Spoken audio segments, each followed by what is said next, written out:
ಬಲೂನಿಗೆ ತುಂಬಿಸುವಂಥ helium gas cylinder ಸ್ಫೋಟಗೊಂಡು ನಿನ್ನೆ ತಡರಾತ್ರಿ ಮೈಸೂರಿನ ಜಯಮಾರ್ತಾಂಡ ಅರಮನೆಯ ಮುಂಭಾಗ ಬಲೂನನ್ನು ಮಾರಾಟ ಮಾಡುತ್ತಿದ್ದಂಥ ಉತ್ತರ ಪ್ರದೇಶದ ಮೂಲದ ಸಲೀಂ ಎಂಬಾತ ದಾರುಣವಾಗಿ ಸಾವನ್ನಪ್ಪಿರುವಂಥದ್ದು. ಇನ್ನು 4ವರಿಗೆ ಗಂಭೀರ ಗಾಯಗಳಾಗಿದೆ. ಅದರಲ್ಲೂ ಕೂಡ ಲಕ್ಷ್ಮಿ ಎಂಬಾಕೆಗೆ ಅವರ ಸ್ಥಿತಿಯು ಕೂಡ ಚಿಂತಾಜನಕ ಆಗಿರುವಂಥದ್ದು. ನೀವು ದೃಶ್ಯದಲ್ಲಿ ಗಮನಿಸ್ತಾ ಇರ್ಬೋದು. ನಿನ್ನೆ ತಡರಾತ್ರಿ ಏನು ಮೈಸೂರಿನ ಜಯಮಾರ್ತಾಂಡ ಗೇಟ್ ಮುಂಭಾಗದಲ್ಲಿ ಬಲೂನನ್ನು ಮಾರಾಟ ಮಾಡುತ್ತಿದ್ದಂತಹ ಉತ್ತರ ಪ್ರದೇಶದ ಕಾನೋಜ್ ಗ್ರಾಮದ ಸಲೀಂ ಎಂಬಾತ ಇದೇ ಜಾಗದಲ್ಲಿ ಬಲೂನನ್ನು ಮಾರಾಟ ಮಾಡ್ತಿದ್ದ. ಸುಮಾರು ಕಳೆದ 1 ವಾರದಿಂದಲೂ ಕೂಡ ಆತ ಇದೇ ಜಾಗದಲ್ಲಿ ಅಂದರೆ ಮೈಸೂರಿನ ಸುತ್ತಮುತ್ತಲೂ ಕೂಡ ಬಲೂನನ್ನು ಮಾರಾಟ ಮಾಡುತ್ತಿದ್ದಂಥದ್ದು.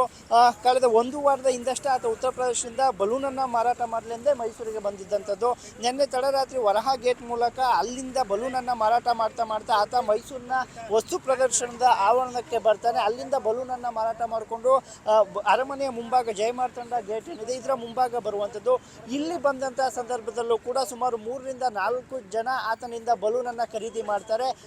ಖರೀದಿ ಮಾಡಿದ ನಂತರ ಇನ್ನೋರ್ವರಿಗೆ ಆತ ಬಲೂನನ್ನು ಕೊಡ್ತಾನೆ. ಅದೇ ಸಂದರ್ಭದಲ್ಲಿ ಏಕಾಏಕಿ ಹೀಲಿಯಂ ಗ್ಯಾಸ್ ಏನಿದೆ ಅದು ಸ್ಪಾರ್ಕ್ ಆಗಿ ಹೀಟಿಂದ ಸ್ಪಾರ್ಕ್ ಆಗಿ ಸ್ಫೋಟಗೊಳ್ಳುವಂಥದ್ದು. ಆ ಸ್ಫೋಟಗೊಂಡ ತೀವ್ರತೆಗೆ ಬಲೂನನ್ನು ಮಾರಾಟ ಮಾಡುತ್ತಿದ್ದ ಸಲೀಂ ಸ್ಥಳದಲ್ಲೇ ಮೃತಪಟ್ಟರೆ ಅವನ ಸುತ್ತಮುತ್ತ ಹೋರಾಟ ಅಂದರೆ ನಡೆದುಕೊಂಡು ಹೋಗುತ್ತಿದ್ದಂಥ 4ವರಿಗೆ ಗಂಭೀರ ಗಾಯಗಳಾಗಿರುವಂಥದ್ದು. ಅದರಲ್ಲೂ ಕೂಡ ಲಕ್ಷ್ಮಿ ಎಂಬಾಕೆ ಏನಿದ್ದಾರೆ ಆಕೆಯ ಸ್ಥಿತಿ ಚಿಂತಾಜನಕವಾಗಿರುವಂಥದ್ದು.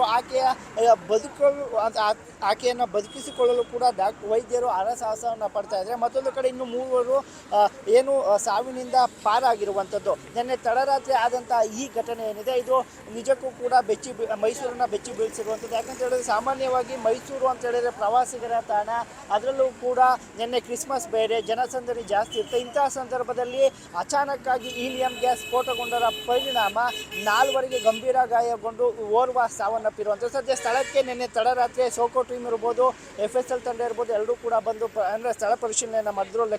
ಜಿಲ್ಲಾಧಿಕಾರಿ ಲಕ್ಷ್ಮೀಕಾಂತ್ ರೆಡ್ಡಿ ಸಹ ಸ್ಥಳ ಪರಿಶೀಲನೆಯನ್ನು ನಡೆಸಿದ್ರು. ಇನ್ನು ಆ ಸಮಯದಲ್ಲಿ ಸ್ಫೋಟಗೊಂಡ ತೀವ್ರತೆಗೆ ಸ್ಲಿಪ್ಪರ್ ಸಹ ಇರ್ಬೋದು, ಆತ ಬಳಸುತ್ತಿದ್ದಂಥ ಚೀಲಗಳಿರ್ಬೋದು, ಎಲ್ಲವೂ ಸಹ ಚಲ್ಲಾಪಿಲ್ಲಿಯಾಗಿ ಬಿದ್ದಿರುವಂಥದ್ದು.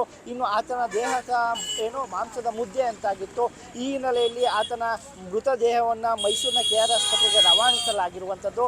ಸದ್ಯ ಇನ್ನು FSL ರಿಪೋರ್ಟ್ ಬರಬೇಕಾಗಿದೆ. ಅಲ್ಲಿ ಸೋಕೋ ತಂಡದ ಒಂದಷ್ಟು ಮಾಹಿತಿಗಳು ಬರಬೇಕಾಗಿದೆ. ಯಾವ ರೀತಿ ಈ ತೀವ್ರತೆ ಆಯಿತು, ಹೀಲಿಯಂ ಸ್ಫೋಟಗೊಳ್ಳಲು ಕಾರಣ ಏನು ಅಂತೆಲ್ಲ ಪೊಲೀಸರ ತನಿಖೆಯಿಂದ ವರದಿ ಬಂದ ಬಳಿಕವಷ್ಟೇ ಗೊತ್ತಾಗಬೇಕಾಗಿರುವಂಥದ್ದು. ಕ್ಯಾಮ್ರಾ ಪರ್ಸನ್ ರಾಹುಲ್ ಜೊತೆ ಆನಂದ್ KS ನ್ಯೂಸ್ 18 ಮೈಸೂರು. ನಿರ್ಭೀತ, ನಿಷ್ಪಕ್ಷಪಾತ, ವಿಶ್ವಾಸಾರ್ಹ ಸುದ್ದಿಗಳಿಗೆ ಮತ್ತೊಂದು ಹೆಸರಾಗಿರುವ ನ್ಯೂಸ್ 18 ಕನ್ನಡ ಈಗ ಆಪ್ನಲ್ಲೂ ಲಭ್ಯವಿದೆ. ದಯವಿಟ್ಟು ಇಲ್ಲಿರುವ QR ಕೋಡ್ ಅನ್ನು ಸ್ಕ್ಯಾನ್ ಮಾಡಿಕೊಂಡು ಆಪ್ ಡೌನ್ಲೋಡ್ ಮಾಡೋದಕ್ಕೆ ಮರಿಬೇಡಿ. ನಿಮ್ಮ ಬೆಂಬಲ ಹೀಗೆ ಸದಾ ನಮ್ಮೊಂದಿಗಿರಲಿ. ಧನ್ಯವಾದ.